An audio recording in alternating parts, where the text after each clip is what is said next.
우리 인간은 불행을 만드는 데는 재주가 좀 뛰어납니다.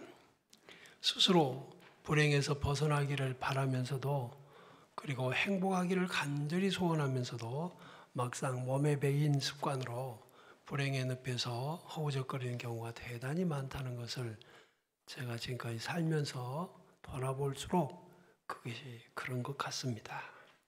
우리를 지극히 사랑하신 하나님께서는 비록 이 세상이 극락의 세계는 아닐지라도, 그래서 제한된 기쁨일지라도 행복한 생활을 할 수 있도록 허락을 하셨습니다. 그래서 한 달쯤 전에 하나님의 선물이라는 제목으로 전도서 3장과 5장을 가지고 말씀드렸잖아요. 우리가 세상에 낙을 누리는 거 하나님의 선물이라고. 그런데 거의 대부분의 사람들은 그것을 선물로 누리지 못하고 있습니다. 심지어 예수를 믿는 사람들도 정신병의 일종인 우울증이나 공황장애나 이런 것들을 얘기를 가끔씩 제가 듣습니다. 자, 여러분, 만일 어떤 사람이 불행하다면 그가 먼저 할 일은 무엇일까? 자신이 불행하다고 생각한 사람은 가장 먼저 뭘 하는가? 한번 더 생각을 해보시지요. 내가 이렇게 된 것은 조상 탓이다. 우리 못난 부모를 만난 탓이다. 아니면 또 다른 어떤 악한 사람 때문에 내가 이렇게 됐다. 그렇게 하고 원망이나 하고 있고, 내 신세 한탄이나 한다면 그는 지혜로운 사람은 아니겠지만, 그럼에도 불구하고 그런 사람들은 우리 주변에 널려 있고, 여기 계신 여러분 중에도 그런 분이 계실지도 모르겠습니다. 내가 기적의 주인공이 되지 못하는 이유, 오늘 배우셨으면 좋겠어요. 그래서 우리가 불행한 삶보다는 행복한 생활로 나아가는 길, 그것이 전도의 길이고 우리 가정 복음화를 이루는 길이고 교회가 행복한 길이라고 믿습니다. 그럼 내가 기적의 주인공이 되지 못하는 이유는 한마디라도 불평을 하고 한마디라도 자기 자신을 이렇게 된 것이 하나님 탓이고 이웃사랑, 부모 탓이라고 하는 그 변명, 불평, 원망, 불순종 이런 것들은 아닌지 여러분도 한번 생각해 보시기 바랍니다. 제가 엊그제 웅천의 한 아파트에서 70대 중반의 어느 목사님을 만났습니다. 아파트가 그렇게 넓은 건 또 여수에도 그런 것도 있대요. 은퇴하신 70대 중반의 두 분만 사시는데, 그런데 그분은 돌산의 한 작은 교회에서 70세에 은퇴를 하셨어요. 자녀가 없습니다. 몸이 아주 약해요. 왜냐하면 젊은 시절에 결핵을 앓았기 때문에 그랬는지 자식이 없습니다. 그렇지만 참 놀라운 것은 그 부부를 부모처럼 섬기는 한 자매가 있습니다. 지금도 필요한 건 다 사다 드리고, 이번에도 보니까 부부에게 아이폰을 사다 주셨다고 그래요. 선물로 하셨다고. 그리고 아이폰은 아이들이 가지고 노는 거지 그 어른들이 그거 아니라고 압수하려고 했는데, 그래도 본인들은 오래 써서 괜찮다고 하더라고요. 어쨌거나 여러분, 아이폰이 결코 싼 게 아닙니다. 100만 원대가 넘잖아요. 그런데 이 노인들에게 그런 걸 사다가 주고, 심지어 더 큰 것은 그 수억짜리 아파트를 이 딸이, 그러니까 수양딸처럼 이 딸이 그렇게 해서 살게 해드린 거예요. 그런데 말입니다. 이 목사님이 엊그제는 갑자기 힘을 내서 간증을 하시더라고요. 나는 이 아파트를 10,000배로 받은 아파트라고. 그러면 사실은 말씀해요. 젊은 시절에 최신 공무원이었습니다. 그런데 결핵이 걸린 거예요. 심지어는 얼마나 심해지면 각혈을 할 정도가 되니까 직장은 이제 끝났지요. 그리고 퇴직금 140만 원, 그때 당시에 30년도 넘은 일입니다. 그 돈을 가지고 부모님만 사시는 집으로 돌아갔습니다. 2년여 동안 각혈을 하면서 이제 투병 생활하는 것이지요. 어느 날인가 아버지가 친구 복덕방에 갔다가 오셔서 하시는 말씀을 부모님들이 하시는 걸 들은 거예요. 누워서. 두 친구하고 둘이서 바둑을 두고 이러고 있는데 한 사람이 찾아오더니 좀 돈 좀 달라고, 도와달라고. 그러면서 어느 여인숙에 있는데 숙박비가 밀려가지고 이제 쫓겨날 형편이라고 그러나 이 두 노인들이 뭐 없으니까 그만 돌려보냈었노라고. 그런데 듣고 있는데 네 그 돈 그거 그러면서 하나님이 자꾸 이 사람에게 역사하시는 거예요. 그래서 그 아픈 몸 이끌고 여인숙을 찾아갔어요. 이런 사람이 있느냐? 있다고. 그럼 내가 그 값을 갚으러 왔으니까 계산해 달라고. 그래서 그 돈을 다 갚고 돌아서는데 그 사람이 나갔다가 어디 외출했다가 돌아오는 길에 마주친 거예요. 행색을 보니까 아주 초라해요. 식사는 했느냐? 안 했다. 그러면 가자. 국밥이라도 사주마. 해갖고 가서 국밥을 사주고 자기는 아침을 먹었기 때문에 기다리고 있는 거예요. 밥 먹다가 말고 갑자기 영수증을 써주겠다고. 그래서 속으로 이 꼴에 무슨 영수증을 언제 내가 그래도 필요 없다고 해도 기어이 쓰겠다 그러는데 이름도 없고 주소도 없고 막 그러면서 그냥 써주더래요. 그래서 이제 넘겨주니까 한문으로 잘 쓰더랍니다. 필체가 좋더래요. 그래서 품에 넣었어. 그리고 헤어진 거예요. 근데 아까 그 하나님께서 감동하실 때 하나님 그럼 내가 이것을 갖다가 갚을 테니까 10,000배로 갚아주세요 하고서 기도를 했다는 거예요. 하여튼 그러고 해서 이제 끝났고 투병 생활에서 승리해서 하나님의 은혜로 그가 이제 신학을 가게 됐습니다. 그래서 집을 떠나게 되니까 짐을 챙기다가 뭐가 툭 떨어졌네 보니 그 영수증이더라는 거예요. 그럼 날 딱 쳐다보면서 그래요. 목사님, 내가 이 영수증 어떻게 했을 것 같소? 그러긴 불에 태웠을 것 같네요. 그러니까 그랬다고 그러더라고. 왜냐면 갖고 있어봐야 소용도 없잖아. 그 영수증 하나님 다 보고 계실 테고. 그리고 목사가 돼서 시골에 와서 그 한 교회에서 그대로 해서 교인 모르겠어요. 30-40명이나 되는지. 그랬는데 그렇게 귀한 따님이 있고 또 교우들이 살피시고 해서 지금도 이번에도 뭐 다녀가셨다 그러고 저 하시더라고요. 그러면서 나는 하나님을 정말 많이 경험했습니다. 그래요. 결핵도 하나님이 치료하시고 속에 위장병도 여기 무슨 뭐 내과 제가 이름을 말하면 녹음이 되고 또 알게 되니까 말은 안 하겠지만 박시성을 가진 내과가 있대. 거기 가서 뭐 저저 하는데 이 막 고집스럽게 이게 막 하는데 이 목사님이 아니다. 나는 하나님 앞에서 이렇다. 그런 법이 어디 있느냐고 막 항변하는데 정말 완치 판정을 받아서 갖다 놓으니까 벌떡 일어나더래. 이것은 내 영역 밖의 일이라 그러면서 일어나더라는 거예요. 할렐루야. 하나님은 계십니다. 보세요. 각혈을 하고 누워서 하나님이나 원망하고 신세 한탄이나 하면 되는 게 아닙니다. 여러분 여기는요. 오늘 이 본문에는 하나님이 찾아오셨고 아담과 하와가 나무 사이에서 숨었다가 들켰고 또 누구도 있죠? 사탄의 도구가 되어 있는 뱀도 있어요. 그 중에 가장 의로운 존재가 누굽니까? 가장 의로운 존재가 누구로 등장하냐고요? 아담이잖아요. 왜? 12절 봐요. 12절 한 번 더 읽어볼까요? 시작. 아담이 이르되 하나님이 주셔서 나와 함께 있게 하신 여자 그가 그 나무 열매를 내게 주므로 내가 먹었나이다. 자 보세요. 하나님이 내게 주신 여자. 그래서 함께 있게 한 여자가 덜 떨어진 여자를 주셨냐는 거예요. 그렇잖아요. 하나님이 책임지는 거예요. 하나님이 잘못된 거예요. 그리고 이 여자도 잘못됐고 뱀도 문제고 나만 의롭고 나만 옳고 이거 아닙니까? 그러면 그렇게 해서 결론이 맞습니까? 그렇게 해서 아담은 행복해졌는가? 네. 핑계나 책임 전가는 관계를 깨뜨리는 일입니다. 조금 더 깊이 생각해 본다면 상대를 무시하는 철없는 행위지요.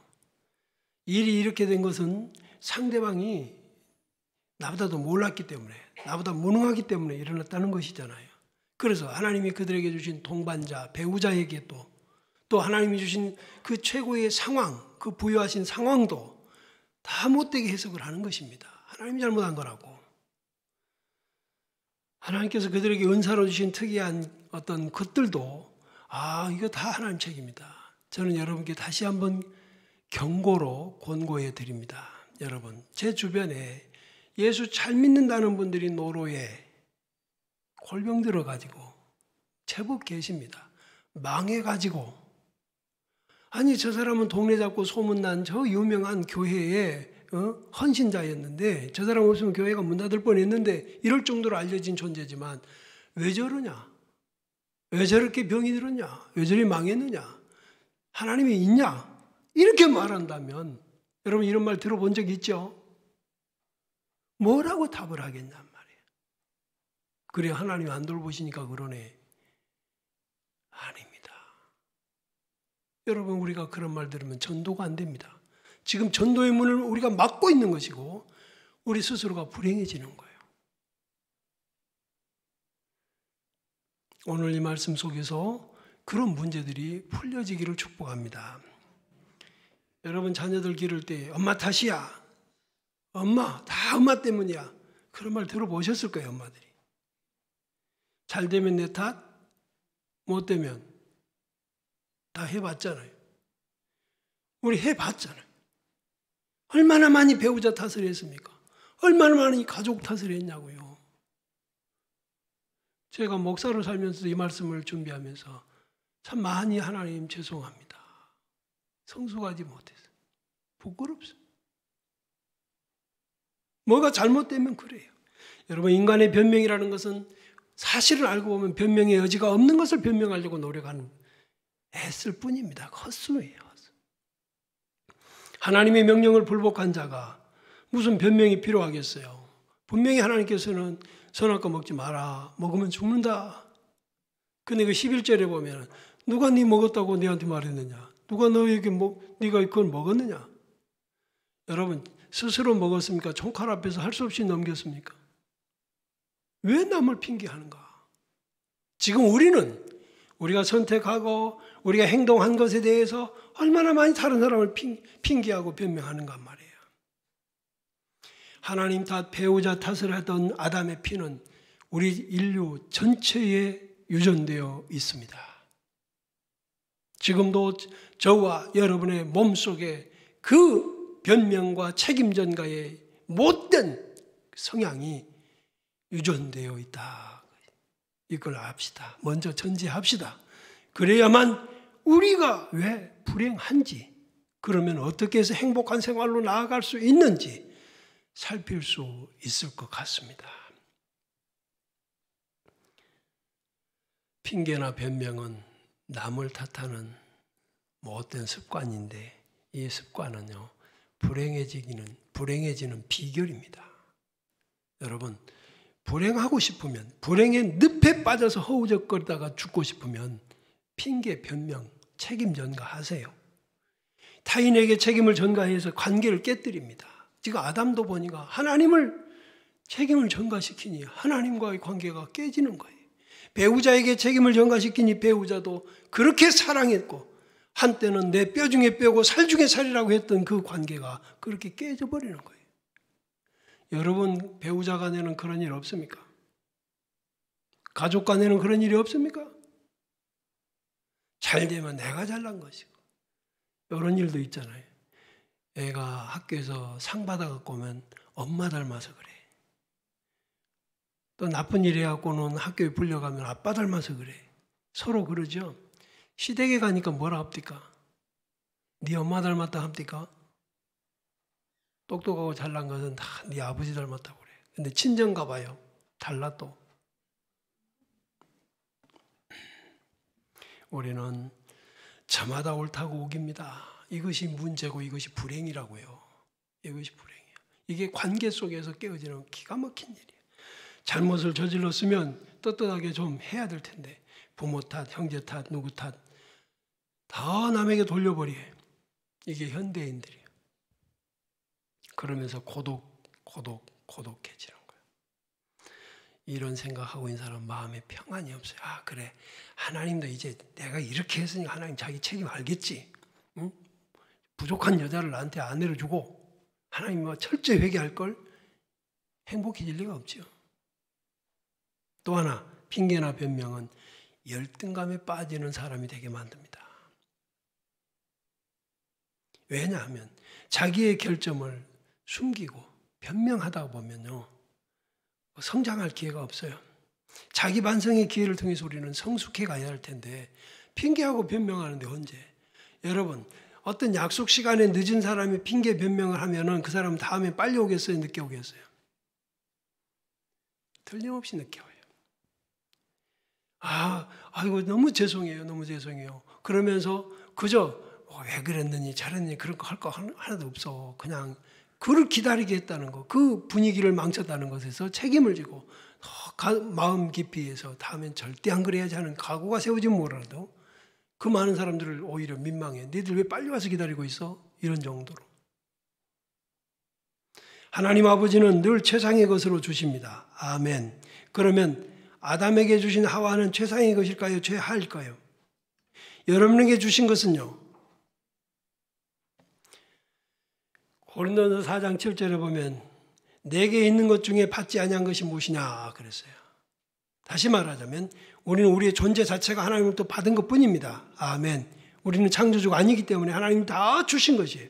그렇다면 지금 여러분에게 있는 모든 것은 최상의 것인 줄로 믿으시기를 바랍니다.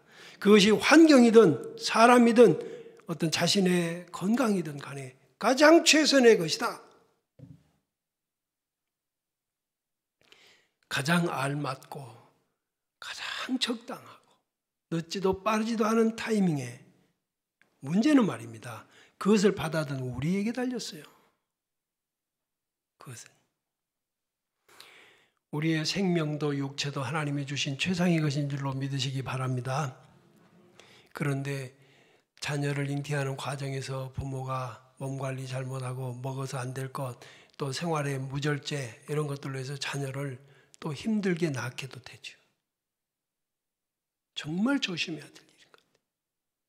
또한 낳은 자녀들을 심리학자들에 의하면 18개월 안에 어떤 것들이 좀 이렇게 형성이 된다는데 자리가 깔린대요. 그런데 그 18개월 안에 아이에게 무관심하거나 버려지는 느낌을 주는 그런 삶을 아이에게 익숙하게 만들면 그 아이는 이제 성격이 온전하지 못하게 되는 것입니다.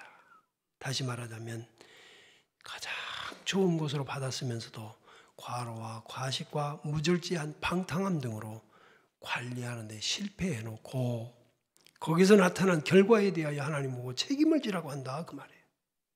그러니 관계가 깨지는 거예요. 어떤 사람에게 최고급 승용차를 사줬어. 그런데 얼마 되지 않아서 사고가 나서 크게 다쳤어. 그 병원에 문병을 갔더니 멱살을 잡고 왜 나한테 그런 승용차를 사줘가지고 이렇게 되게 만들었냐고. 그럴 사람이 있을까요? 없을까요? 세상에 없죠. 말도 안 되는 소설입니다. 좋은 차를 관리를 잘하고 절제 있고 법규를 지켜가면서 운전했더라면 그럴 리가 없죠. 여러분, 원망은 이런 거예요. 자기 탓을 남에게 하는 거지. 23절 창세기 2장 23절에 보면 아담은 이렇게 말하죠. 아담 하와를 보자마자 내 뼈 중에 뼈요 살 중에 살이다. 얼마나 기뻐한 표현, 얼마나 문학적입니까? 정말 지금 아담이 있었다면 막 오빠 하면서 시인이라고 그럴 거예요. 정말 멋진 표현입니다. 그런데 말입니다. 그 행복으로 충만했던 아담, 우리 인류의 조상이었던 이 아담이 순식간에 바뀝니다. 하나님이 만물을 그에게 맡기시고 사랑하는 사람을 주시고 돕는 배필로 주셔서 고독하게 혼자 있는 것이 아니라 사랑하는 사람으로서 하루 종일 그 낙원에서의 즐거운 삶을 살기의 조건을 그 최고의 가치 관리 잘못한 거. 하나님은요 아담에게 먼저 물으시잖아요. 네가 먹었느냐고. 내가 먹지 말라고 한 네게 말한 것을 네가 먹었느냐고 말하지. 하와에게 가서 네한테는 말도 안 했는데 왜 네가 먼저 먹었어? 이렇게 말씀하시지 않잖아요. 여러분, 자 이제 불행에서 행복으로 바뀌는 방법 첫째, 내게 있는 모든 것이 최고의 것이라고 인정합시다. 하나님이 주셨거든요. 최고의 것입니다. 심지어는 지금 내가 숨쉬기가 힘들 만큼 답답한 어떤 환경이 있다. 그것도 최고의 것이에요. 왜? 지금 여러분은 그래야만 닦아지고 다듬어져야 할 시간이기 때문에 주신 것이에요. 조금 더 믿음으로 인내하시고 하나님께 소망을 두시기 바랍니다. 그러면 하나님께서 다시 기회를 주셔서 갈고 닦은 우리의 원만한 성숙을 하나님의 도구로 쓰시고 사람을 위해 하나님께서 우리를 도구로 사용하셔서 사람을 살리는 일에 키우는 일에 쓰시리라고 믿습니다. 여러분, 관리 잘합시다. 주신 것에 무관심 좀 하지 마세요. 관리를 잘하려면 더 노력해야 됩니다.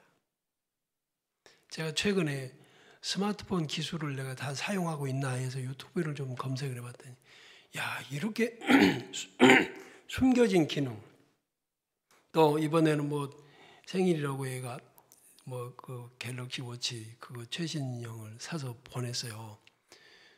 그런데 이걸 그대로 차고만 다니면 간단하게 시계만 보면 되겠습니까? 그래서 그 속에 담겨진 것을 좀 배우려고 공부를 또 시작해 봤더니 한국 사람들 머리가 이렇게 지나치게 똑똑한 것 같습니다. 차고서 자면은 잠 시간대에 얼마나 깊이 잤는지 어떻게 뒤척였는지 그거 다 통계가 나오는 거예요. 근데 솔직히 여기 지금 갤럭시 4 클래식 차고 있는 분 그거 모르는 분 있을걸?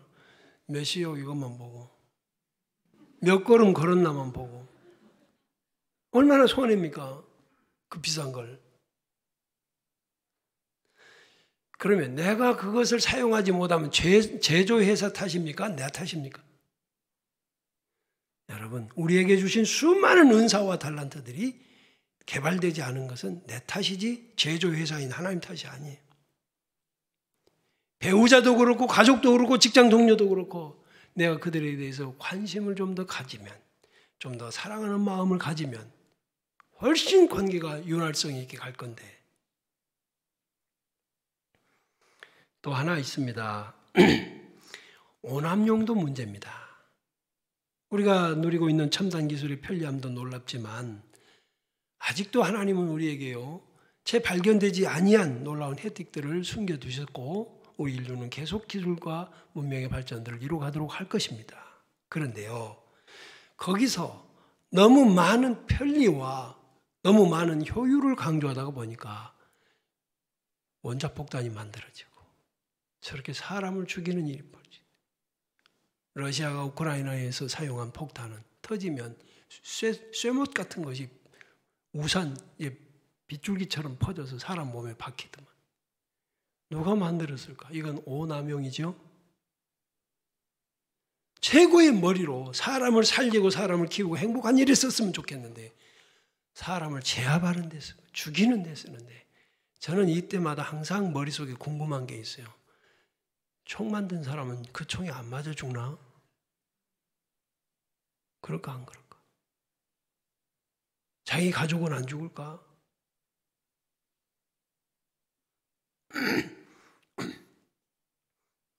사도행전 16장 31절 외워보시죠. 시작.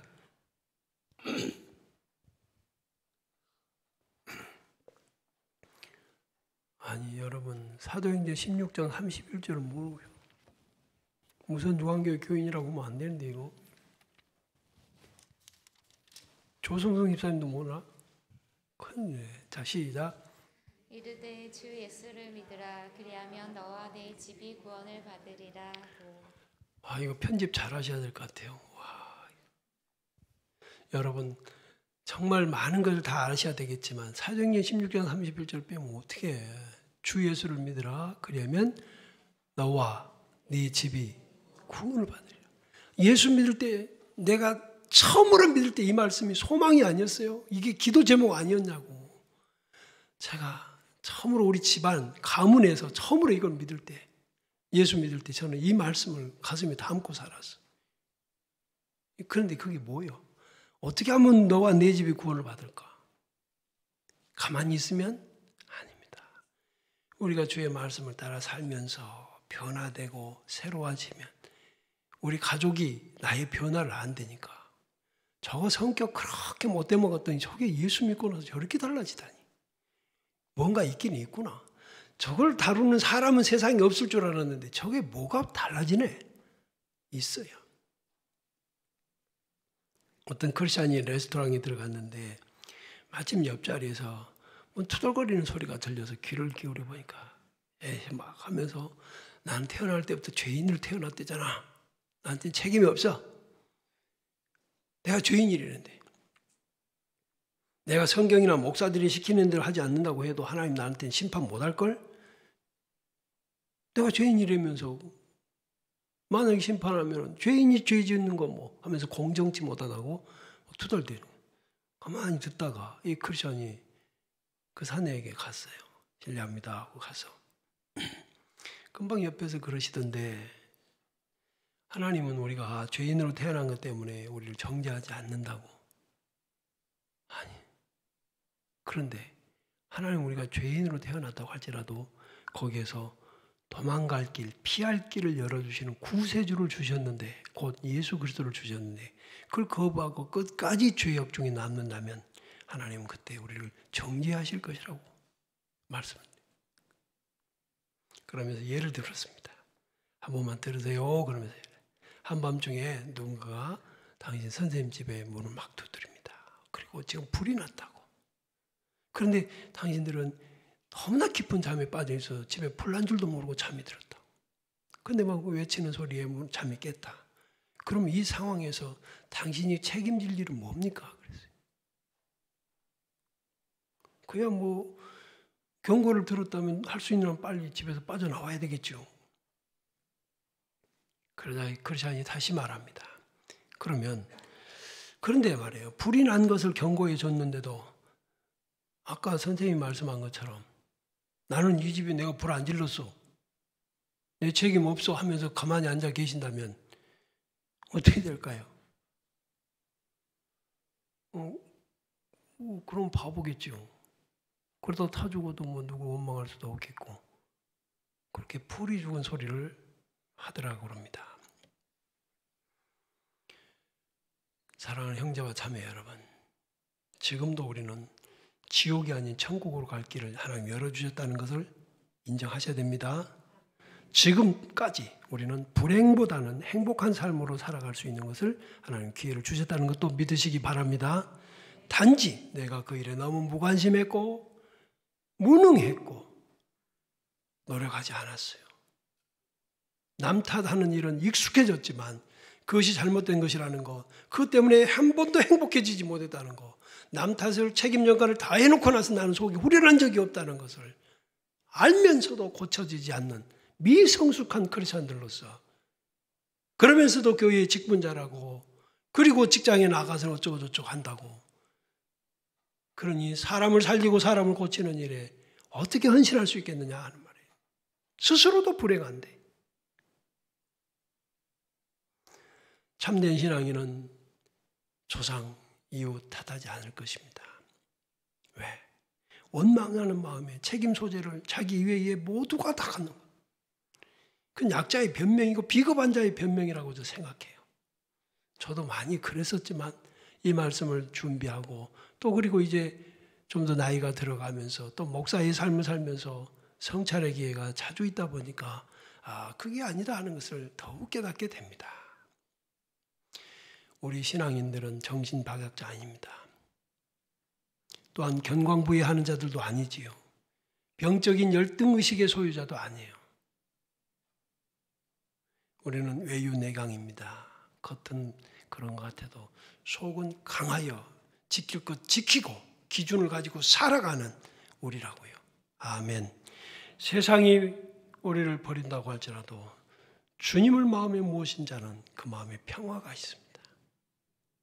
반대로 사랑의 결핍증을 앓고 있는 사람은 세상이 다 나를 미워한다고 나를 다 싫어한다고만 생각하면서 우울함과 더욱 강팍한 마음을 가지고 나아가는 거죠. 불행해지는 것입니다. 세상 모든 사람이 자기를 알아주고 받들어주기를 원하는 병도 있습니다. 애정 결핍자라고 하더군요. 사랑의 기쁨. 사랑은 받는 것이 아니라 정말 행해보는 것이 더 낫다는 거예요. 제가 어떤 책에서 읽었어요.